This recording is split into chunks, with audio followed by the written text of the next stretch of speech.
জয় গুরু বন্দে পুরুষোত্তমম পরম পিতা রাতুল শ্রীচরণে আমার শতকোটি প্রণাম। প্রণাম জানাই জগৎজনী শ্রী বড়মার শ্রীচরণে, প্রণাম জানাই পরম পূজ্য পাদ শ্রী বরদা শ্রীচরণে, প্রণাম জানাই পরম পূজ্য পাদ শ্রী আচার্যদেবের শ্রীচরণে। আপনাদের সবাইকে আমার আন্তরিক আনন্দিত জয় গুরু। পরম সৌভাগ্য না হলে ঠাকুরকে পাওয়া যায় না।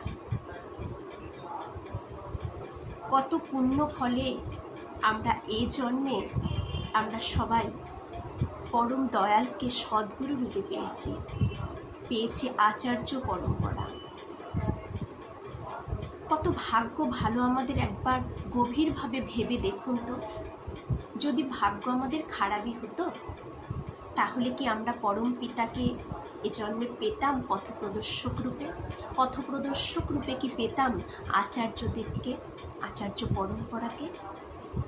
কতটা ভাগ্যবান বা ভাগ্যবতী আমাদের। বেছে নেওয়াটা পুরোটা আমাদের নিজেদের উপর। আমরা পেয়েও অনেকে না পাওয়ার মতন করে থাকি। ঠিক তাই ঠাকুর যখন জীবন্তভাবে ছিলেন তখন তো কত মানুষই ছিলেন, সবাই কি ঠাকুরের কাছে গিয়েছিলেন বা ঠাকুরের দর্শনে গিয়েছিলেন? যাননি। পরে ভেবেছেন যে কি করলাম, ঠাকুর থাকতেও ঠাকুরের কাছে গেলাম না। ঠিক তাই আমরা পেয়েও অনেক সময় অবহেলা করি, নানা রকম কথাও বলে থাকি। যাই হোক, আমরা যারা শ্রী শ্রী ঠাকুরের দীক্ষায় দীক্ষিত হয়েছি তাদের কিছু নিয়ম রয়েছে,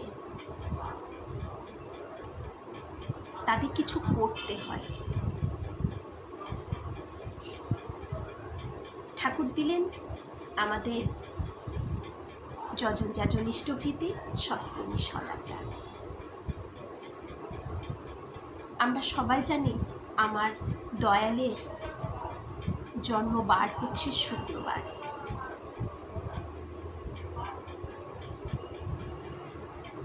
আমরা এই শুক্রবারটাকে সবাই পালন করি, অনেকেই বেশিরভাগই পালন করে থাকে। তো যাই হোক, আমরা যারা দীক্ষিত আমাদের শুক্রবার কিছু কর্ম করতেই হয়, কারণ আমরা নানান ব্যস্ততার মধ্যে এখন বাস করি। কারো হয়তো সময় মতন প্রার্থনাও হচ্ছে না, দুবেলা না হোক একবেলা প্রার্থনাটাও করতে পারছে না, যজনও হচ্ছে না, যাজনও হচ্ছে না, শুধু ওই ইষ্টভীতিতেই থেমে রয়েছে। তাই আমাদের মঙ্গলের জন্য, আমাদের পরিবারকে নিয়ে আমরা যেন মঙ্গলের কোলে থাকি, আমার পরিবারকে নিয়ে আমি যেন সুখে শান্তিতে বসবাস করি। কারণ আমরা এখন দেখে থাকবো প্রত্যেকটা পরিবারে একটা অশান্তি, শান্তি নেই। টাকা আছে কিন্তু শান্তি নেই, শান্তির অভাব হয়ে গেছে প্রতিটা ঘরে ঘরে। স্বামী স্ত্রীকে মানছে না, স্ত্রী স্বামীকে মানছে না, সন্তান মানছে না তার পিতামাতাকে। কিন্তু ভেবে দেখি না কি কারণে এমনটা হচ্ছে। আমরা অমূল্য ধন পেয়েও সে অমূল্য ধনকে নিজের জীবনে পালন করছি না। তার জন্যই কিন্তু আমরা পিছিয়ে রয়েছি জীবন চলনায়।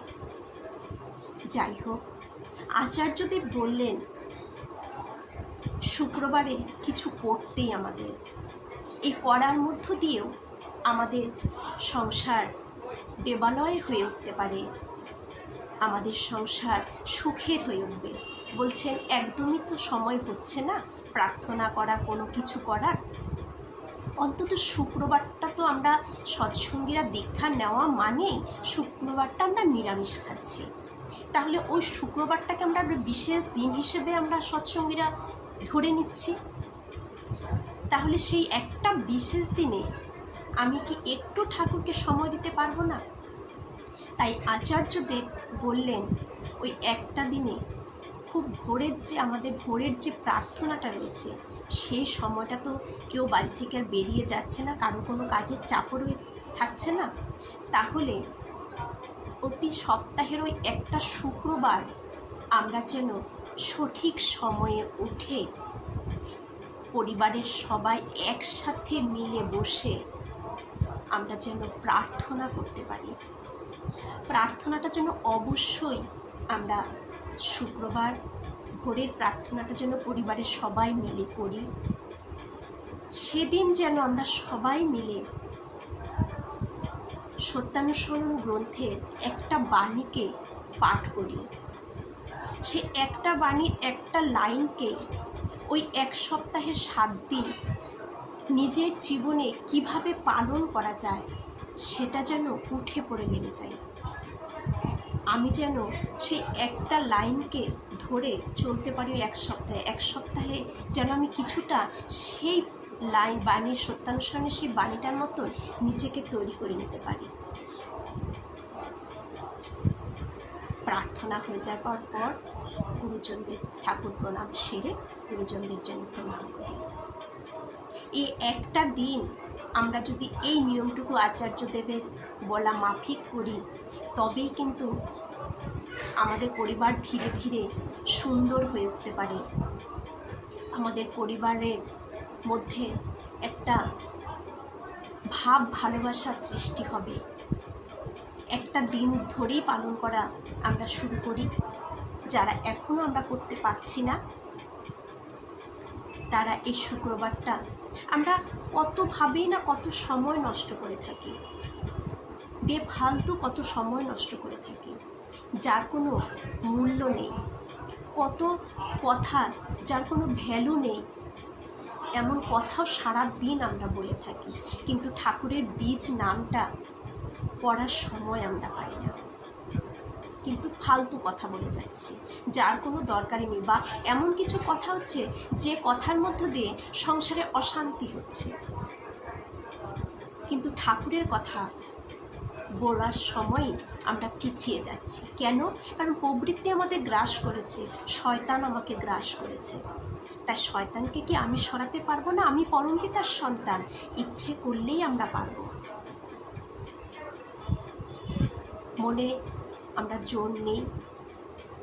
আজকের থেকেই যারা আমার এই আলোচনাটা শুনছেন বা আমিও করছি, আমরা প্রত্যেকে শপথ নেই, আমরা প্রত্যেক শুক্রবার রোজ নাও পারতে পারি, কিন্তু আচার্যদেবের কথাটা রেখে, কারণ ঠাকুর বলে গেছেন উষানিশায় মন্ত্র সাধন, চলাফেরায় জপ, যথাসময় ইষ্ট নির্দেশ মুক্ত করাইত। এই যে ইষ্ট নির্দেশ, এই যে আচার্যদেব নির্দেশটা আমাদের করেছেন যে শুক্রবার ভোরের প্রার্থনাটা একসাথে করতে, পরিবারে সত্যানুসরণে একটা বাণী পড়তে, একটা লাইনকে নিজের জীবনে ফুটিয়ে তোলার চেষ্টা করতে, এই 3টে জিনিস আমরা করি, দেখবেন জীবনটা কত সুন্দর হয়ে উঠবে। করে দেখুন না, এটা একদম 100% বললেও কম হবে, সত্যি জীবন সুন্দর হয়ে ওঠে। দুঃখেও আপনি দুঃখিত হবেন না, রাগেও রাগ থাকবে না। এমন একটা সময় এসে দাঁড়ায় যে কেউ আপনাকে হয়তো দেখছে, আপনাকে কেউ হিংসে করছে, আপনার হাসি পাবে যে কতটা বোকা ওরা জীবনটাকে এভাবে নষ্ট করছে। এই ভাবনাটা আপনার ভেতরে আসবেই যখন সঠিকটা আপনি ঠাকুর নিয়ে থেকে ভেতরটাকে সেই নামময় হয়ে সঠিকটা আপনি জেনে যাবেন। তাই কেন জীবনটাকে বৃথা আমরা নষ্ট করব? সব কিছুই করবো। আমি কাউকে কিছু করতে বারণ করছি না, আচার্যদেবও কাউকে কিছু করতে বারণ করে না, কিন্তু ঠাকুরের জায়গাটাকে নষ্ট না করি, সেই জায়গাটা যেন আমরা সঠিক থাকি। সবার মঙ্গল প্রার্থনা রাখছি আমার পরম পিতার রাতুল শ্রীচরণে। সবাই খুব ভালো থাকুন, আর এটাই প্রার্থনা, সবাই ইষ্টমুখী হয়ে উঠুন, আরও থেকে আরও